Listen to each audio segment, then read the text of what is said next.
te adorar. Foi que eu nasci, quero viver para te servir. Usa minha vida como instrumento de louvor para te honrar e demonstrar o meu amor por ti.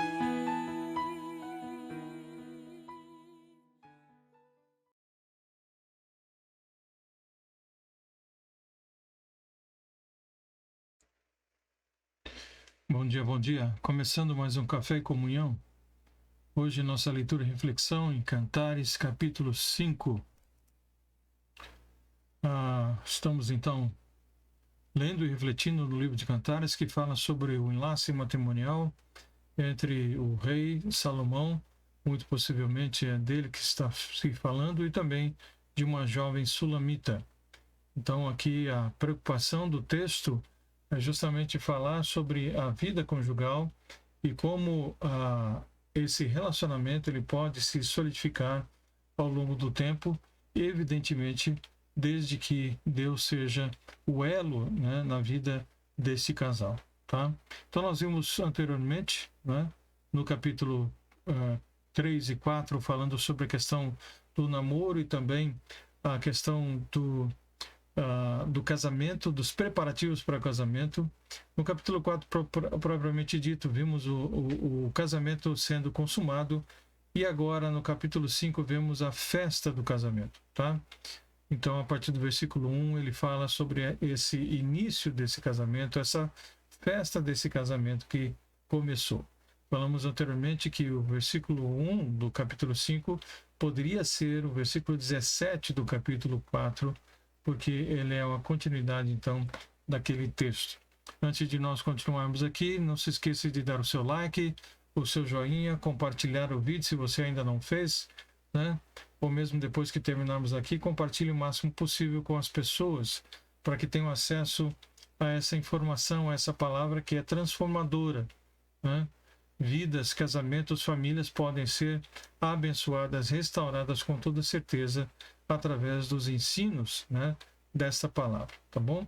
Então, faça a sua parte e seja um instrumento nas mãos de Deus para abençoar a sua vida, a vida da sua família e também das pessoas que estão perto de você, as pessoas que estão ao seu redor, para que você faça, então, diferença na vida de cada uma delas, ok?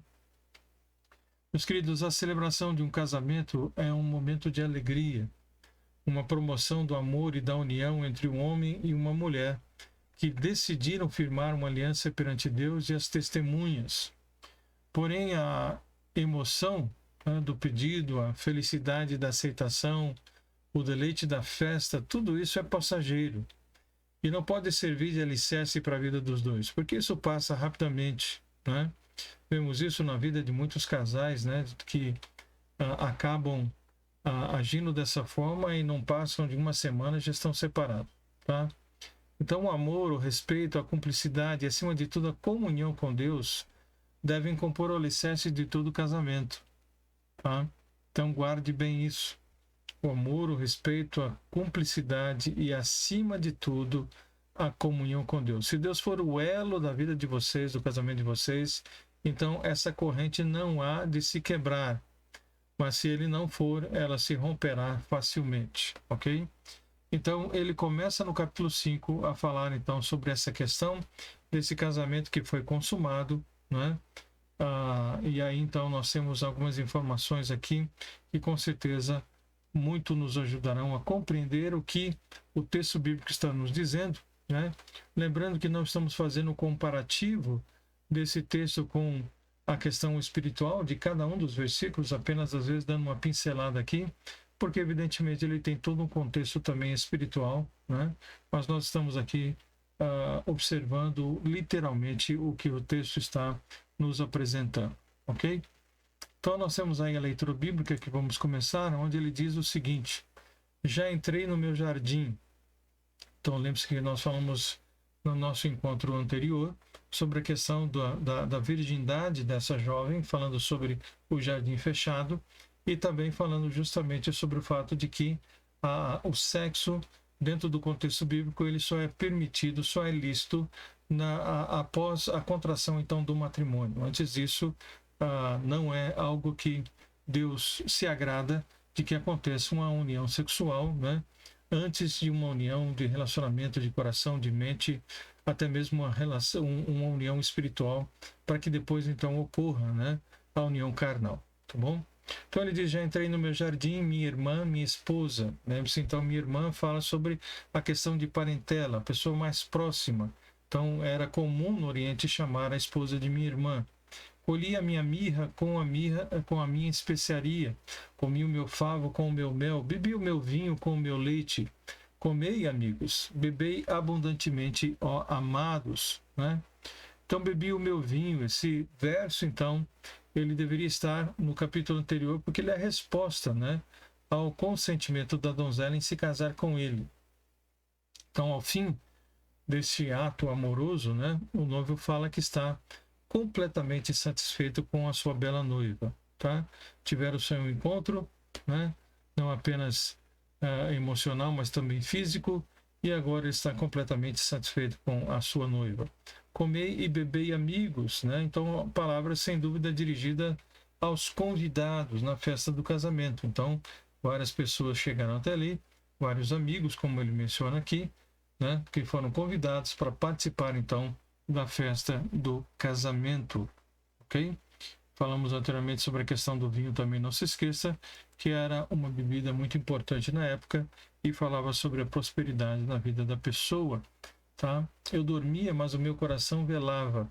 E eis a voz do meu amado que está batendo. Abre-me, minha irmã, meu amor, pomba minha, imaculada minha, porque a minha cabeça está cheia de orvalho, os meus cabelos das gotas da noite, tá?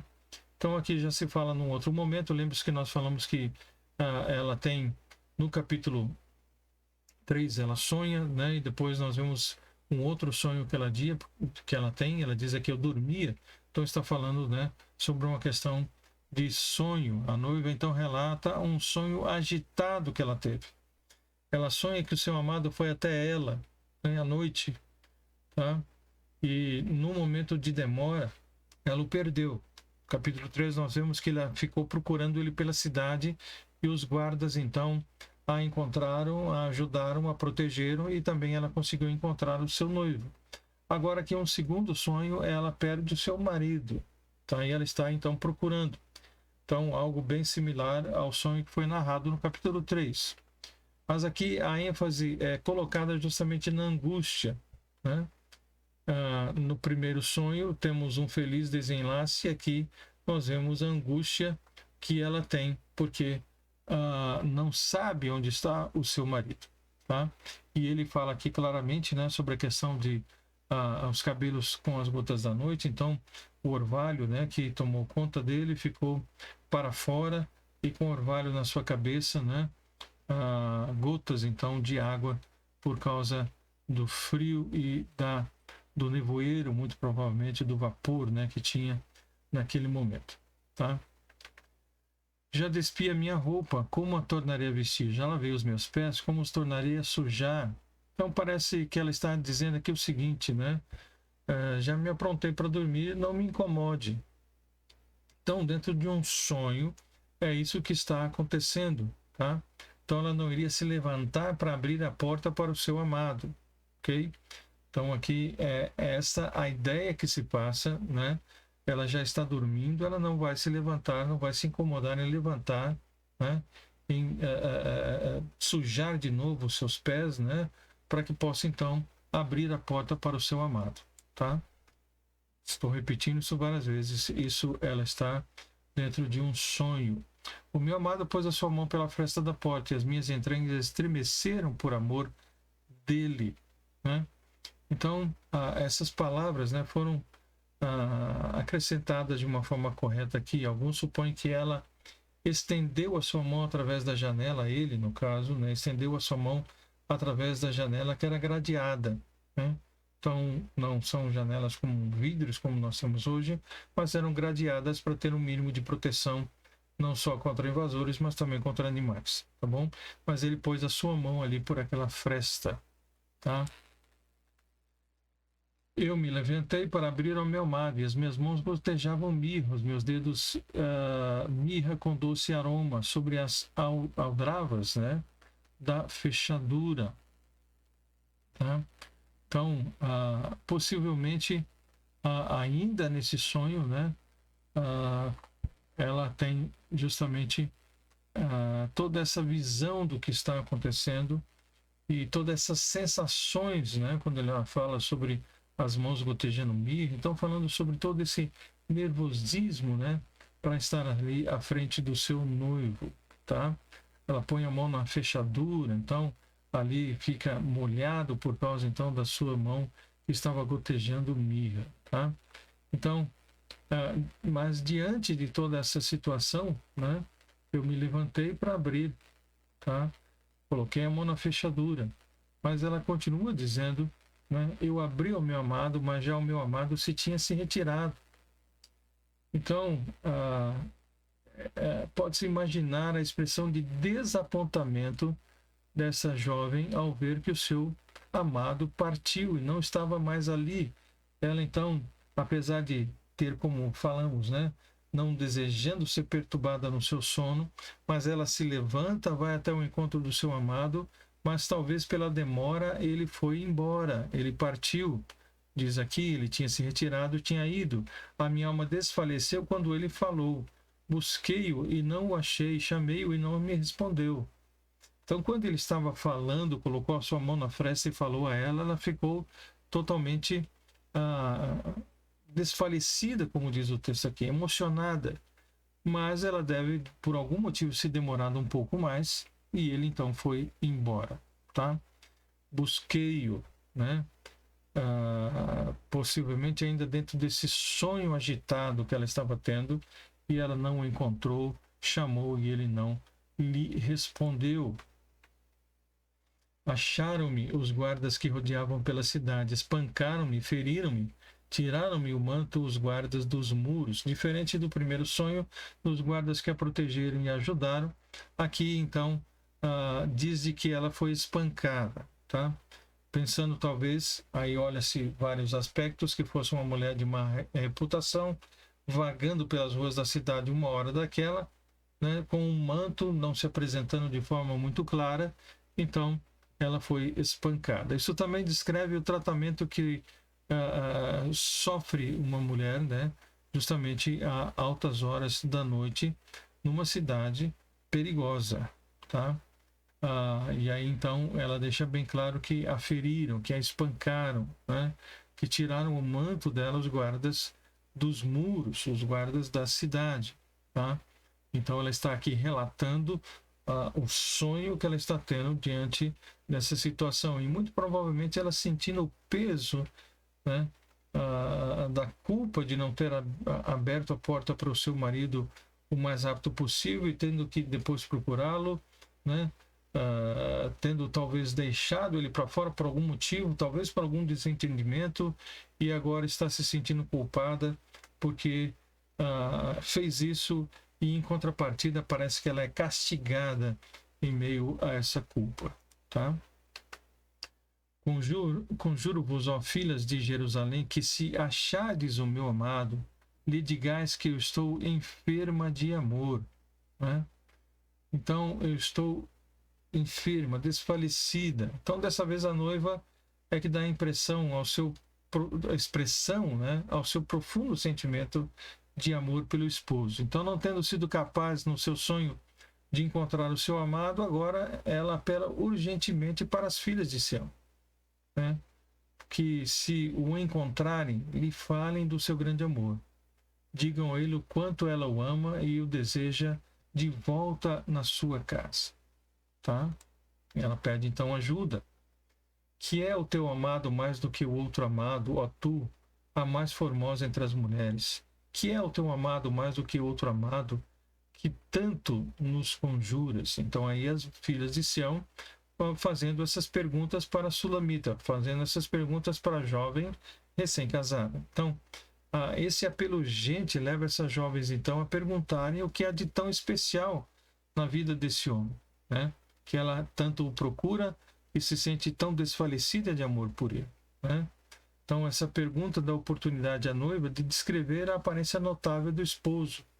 E aí, então, ela, a partir do versículo 10, ela começa, então, a descrever essa aparência notável e o quanto ele é importante na vida dela. O meu amado é branco e rosado. Ele é o primeiro entre 10.000. Então, a sua aparência é tal que entre 10.000 ele é facilmente distinguível, tá? Ele se distingue de todos os outros, tá? A ideia de que você pode ter num local 10.000 pessoas, 10.000 homens, e ela, então, o encontraria no meio desses 10.000 facilmente, o distinguiria facilmente de todos os outros homens reunidos ali, tá? Então está falando de que ele era corado, de que ele era rosado, né? A sua aparência. Então ele está aí descrevendo justamente o seu amado.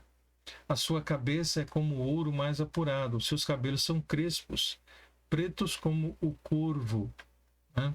Então ele está dando aí informações a respeito da sua aparência. Os seus olhos são como os da pomba junto às correntes das águas, lavados em leite, postos em engaste. As suas faces são como um canteiro de bálsamo, como flores perfumadas. Os seus lábios são como lírios gotejando mirra com doce aroma. Então lembre-se que anteriormente quem fez uma descrição a respeito da bela jovem foi justamente o rei, né? Agora ela está fazendo a descrição dele, né, também trazendo figuras muito interessantes a respeito da sua aparência. As suas mãos são como anéis de ouro engastado de berilo, o seu ventre como alvo marfim coberto de safiras, as suas pernas como colunas de mármore, colocadas sobre bases de ouro puro, o seu aspecto como o Líbano, excelente como os cedros. A sua boca é muitíssimo suave. Sim, ele é totalmente desejável. Tal é o meu amado, e tal o meu amigo, ó filhas de Jerusalém. Tá? Então também o chama de seu amigo. Então, trata-se aqui de uma demonstração, né, da descrição então desse homem que ela faz às filhas de Sião, uma vez que elas perguntam o que ele tinha de tão diferente dos demais homens. Então, a sua cabeça ela descreve como ouro mais apurado, né, ouro dos ouros, então, e um ouro que foi duplamente purificado, refinado. Os seus olhos com íris rodeadas por um branco imaculado, né, tem um espaçamento perfeito, estão dispostos como pedras preciosas em um anel, quando ele fala justamente sobre os engastes. A sua barba sobre as suas faces é comparada a canteiros e plantas aromáticas. Os seus lábios são representados como recipientes de tempero e mirra. As suas mãos parecem cilindro dourado, o seu corpo lembra mármore polido, suas pernas símbolo de força e de estabilidade, pilares de mármore, né?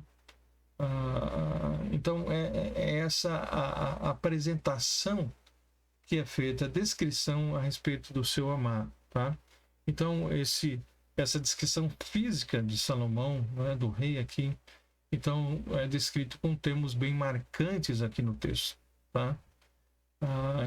E ele não é uma estátua inanimada, é um ser humano, é um homem que tem, segundo ela, muitas qualidades, tanto físicas como também morais. Então, a sua voz é adorável, ela diz, é desejável, né? Como um líder amoroso que fala, então, ao seu povo, ok?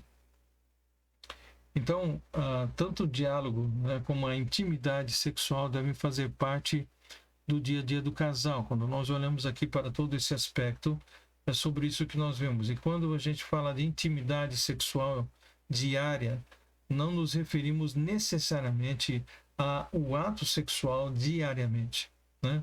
Mas aos carinhos, às carícias, os beijos, os abraços, né? Que acompanhados de palavras positivas, palavras, né, que edificam, palavras doces, palavras de apreço, de carinho, então fazem parte do contexto da intimidade dentro do casamento e que faz com que isto ajude nessa solidificação, nesse enraizamento, né, bem firme desse casamento. Então, o que nós vemos aqui é justamente essa questão apresentada através desse casal no texto bíblico. Então, o que nós podemos dizer, né, para cada um de vocês, e isso serve para todos nós, para mim que estou falando e para todos nós: esposa, que o seu marido seja o único homem totalmente desejável que você tem.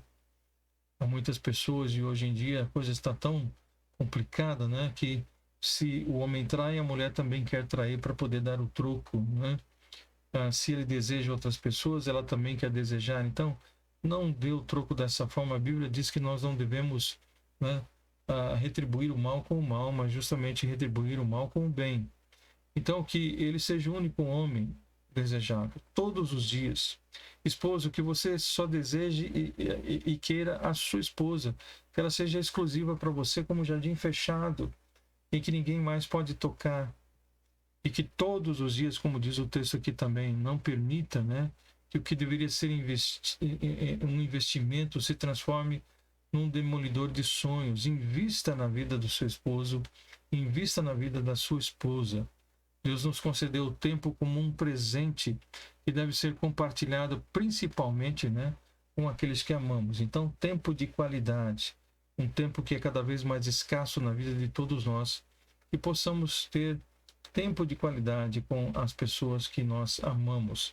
Esposa, esposo, filhos, vamos ter esse tempo de qualidade. Pode ser que a mão de obra inicial, né, seja um pouco mais pesada, né, que seja um pouco mais difícil no início, mas no final, com certeza, vai colher resultados satisfatórios e frutos excelentes, como o próprio texto nos apresenta, tá?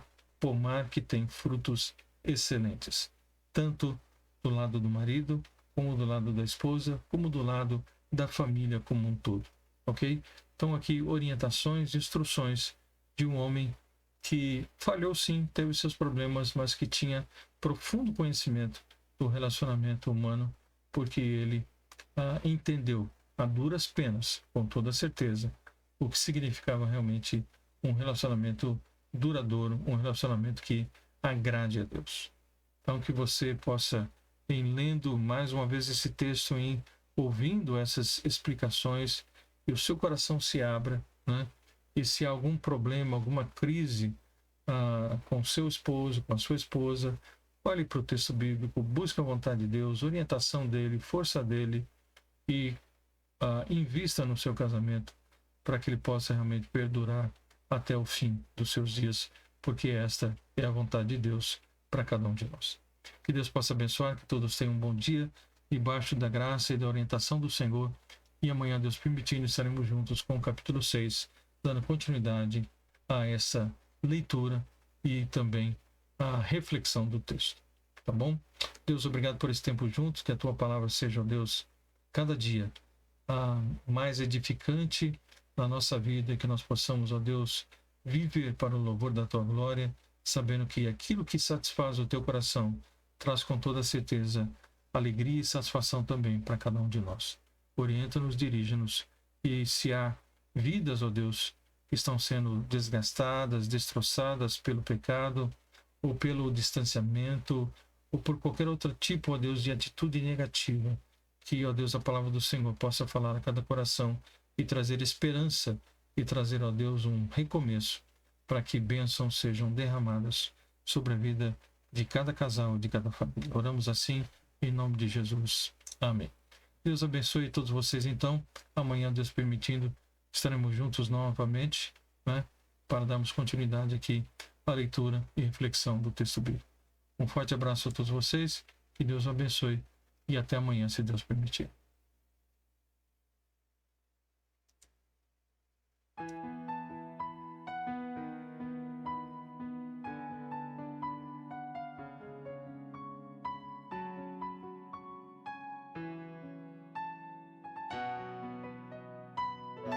Pra te adorar.